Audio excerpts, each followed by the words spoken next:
Now, this may look like a lot of dishes, and it's not. But oftentimes it's just you don't want to clean them. And, you know, so I'm going to just bang these dishes out right quick and make it happen. Now, I made a video, trying to get a good frame. Yeah, I made a video earlier on, I grilled, these things are really cool. I think that's one of the best inventions in the 20th century. So,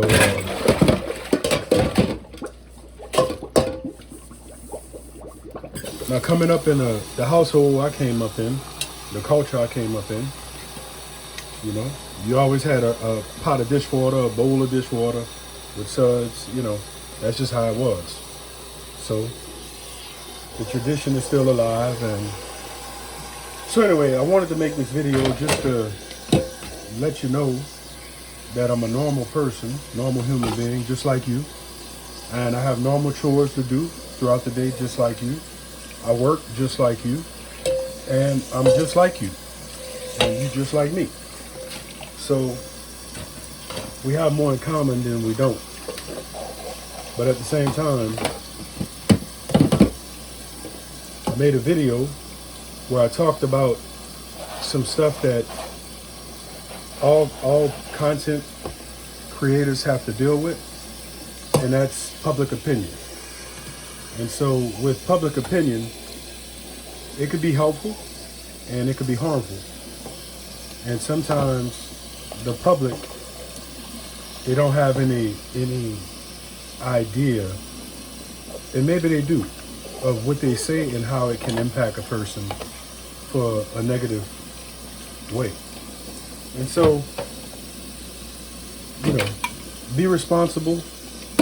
Be responsible if you're gonna comment on person's content, because what you say does matter, and it's powerful. It could actually run somebody's day, you know. But it's just something to keep in mind when you're looking at content. And in some cases, you're looking at something that you can't physically do, you don't know how to do, and you don't want to do it.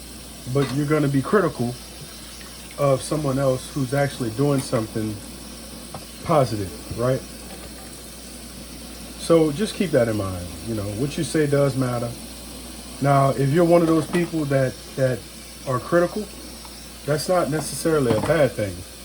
Because one of the things I've learned from making content in just this short amount of time that I've been making it is that sometimes a critical comment can actually give you insight and teach you more about the subject or about yourself.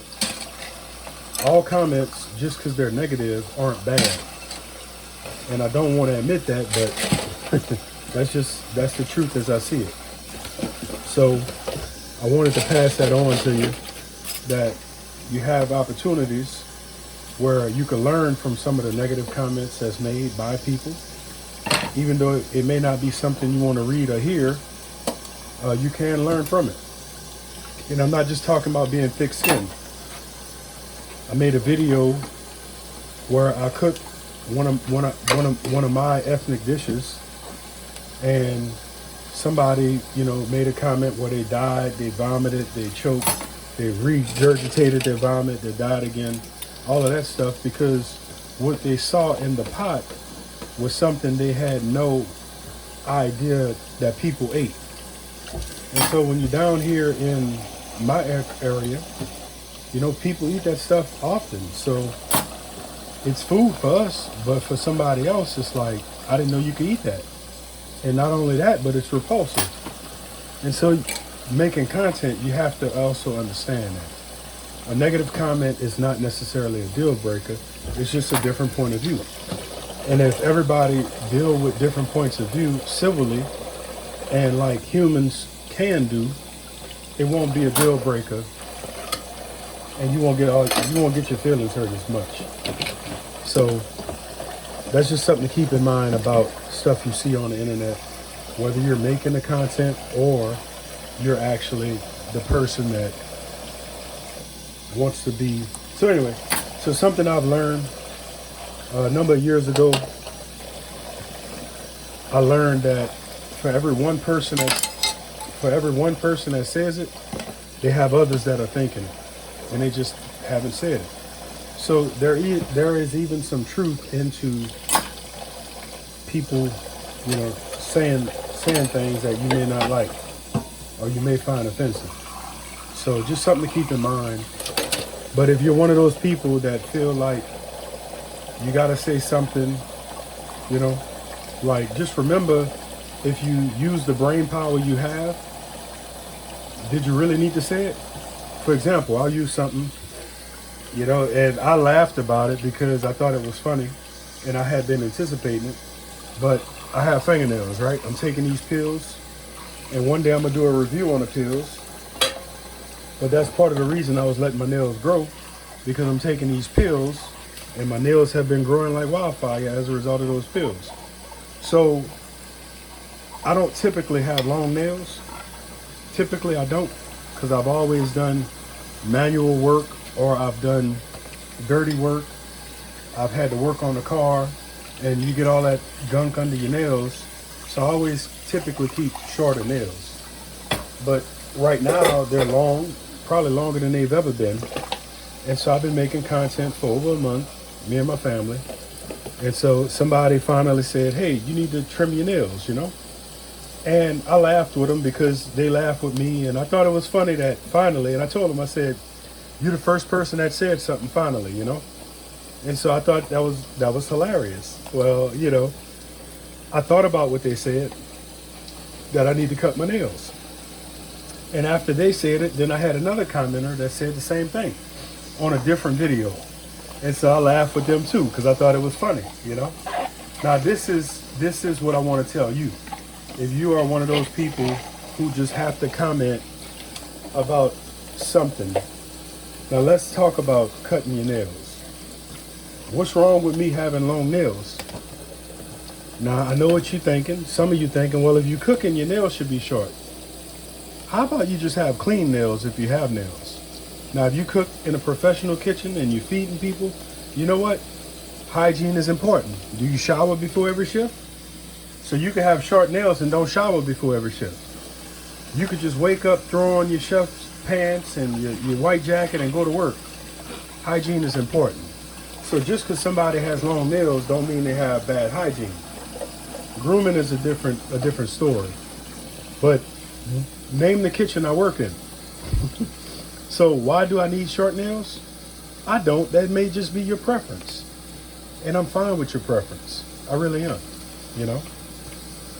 And so I don't want to discourage anybody from saying what they need to say and saying how they want to feel and all that other stuff. But what I am saying is, if you're going to be that one person who does that, I want you to know you're one opinion in the whole universe. And I want you to feel special. I really do. But back to the food experience. So the one commenter, he said that, they said, I don't know if it's a he, she, it, I don't know gender because of the name. And also because no picture. It's like a ghost page. But they said they vomited, choked, died, came back, vomited, choked, died again. And I laughed and laughed and laughed and laughed. But when I thought about what they said, they actually taught me something. They taught me that, and if you're in California, I'm sorry, this is a lot of water that I'm using. But we below sea level down here, so we live in a different place, Different rules. If you got to draw water from a well, I'm sorry, we don't live in the same area. And so we got different rules that we play by. So when a person said they died, vomited, choked, died, came back, died, vomited, all of that good stuff, what it taught me was the same thing Andrew Zimmerman taught us with Bizarre Food. What you eat and call food may not be what someone else eats and call food, whether it's for dietary restrictions, religious restrictions, or just cultural restrictions. I have a really good friend, and I was telling her about my white bean video, and I put smoked turkey necks in my white beans. And you know what she said? Ooh, that sounds good. Smoked turkey necks in your white beans? Yeah, smoked turkey necks. So then I told her about the time sous chef went over to Asia, and she ate raw horse meat. And she was like, oh no, that's gross. Raw horse meat? Like, yeah. So here it is. She'll eat a turkey neck, and she think that sounds good, but she won't eat raw horse meat. So why am I saying all of this? I'm saying it because food is different for the individual. Food is also different depending on where you're at in the world and just what you like. Food is totally different. So just keep that in mind when you're commenting about other people's food. But at the same time, you can learn from other people commenting about your food, and they can learn from you.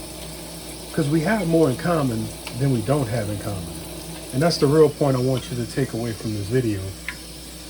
You're one opinion in the universe, so you're special.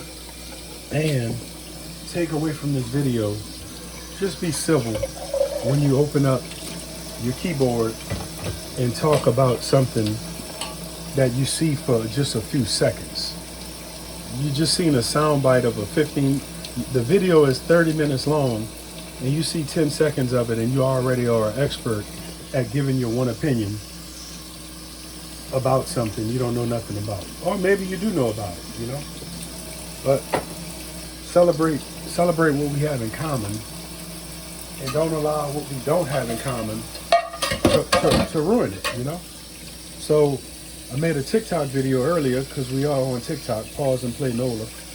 And I showed y'all my overhead cooking setup for how I'm able to cook on camera, hands-free. And I'll tell you how that happened. When I started this YouTube page for my family, I didn't have the capital to go to different electronic stores and buy and Amazon and buy all of this gear. I didn't want to do that, because the one thing that can stop you from starting a business is feeling like you need money. The one thing that can stop you from growing and developing is feeling like you need this in order to do that. You'll see that with people who don't work or they need a job. They'll say, well, I need a car in order to get a job. And it's like, how? How do you need a car in order to get a job? You don't need a car in order to get a job. You just need to have in your mind that you want to work and you're going to do this. And then in time, all of that other stuff you want to come. But some people put the cart before the horse, and that's fine too. It's more than one way to do it. But at the same time, there's more than one way of making it happen. But don't cheat yourself out of the steps, because when you do that, you never learn nothing in the process that has lasting benefit. So I rigged up with some old fence boards this little shelf where I could put my camera, because I use my cell phone. I could put that on top of this little shelf and cook overhead, and you can see exactly what I'm doing and cooking hands-free. And I thought it was a really good idea, because I didn't have to buy nothing. Everything was right there in the house, and it worked out fine. So I'm gonna probably get beat for messing the skillet up. That olive oil got hot, and it really did a number on the skillet. But anyway, so what I'm trying to tell you is, you can make content with whatever you have. Just be creative, and don't feel like you have to go in debt just to make a video, because that's not what it's about. That's not what it's about. Content is about your entrepreneurial spirit. It's also about you causing something from nothing. It's an idea that you put on video, however you want to do that, and then you share it with people. And some of them people are going to love it, and others won't love it. You could grow from it. You could grow from it, but don't take it all personal, because it's not. It's just somebody with an opinion, and they're choosing to exercise their opinion, you know, and that's fine. It don't have to be a deal breaker. It's just like right now, I'm putting dish soap on my cast iron bacon press, and somebody's gonna say something. You're not supposed to put dish soap on it. And look, I get it. I understand. I understand. We're all experts, and we don't agree on nothing because we're experts.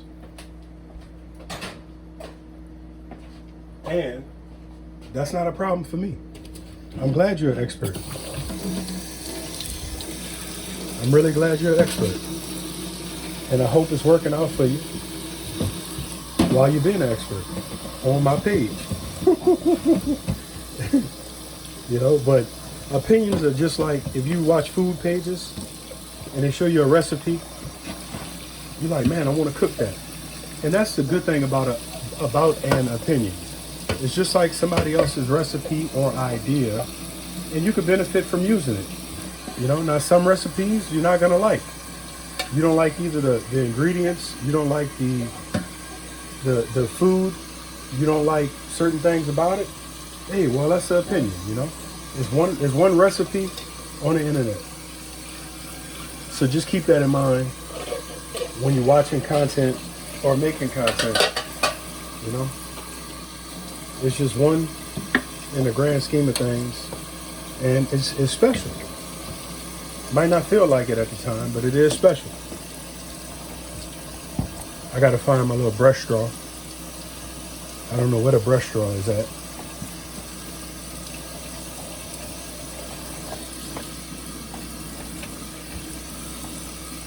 When I was a little bitty boy, what was the name of that show? Sesame Street? Something like that. They had the little boy brushing his teeth, and they showed a turtle losing water because he had the faucet on while he was brushing his teeth. And I've been thinking about that for all my life, you know. And I understand it. Conserve. Conservation is important. But I just wanted to make this video. And if you got an opinion, hey, comment in the section for all you opinionites. If you got a suggestion, hey, put it down there. You know, I appreciate you watching. Thanks for supporting the channel. And thank you for watching this video. And you know what? I'll see you at the next one.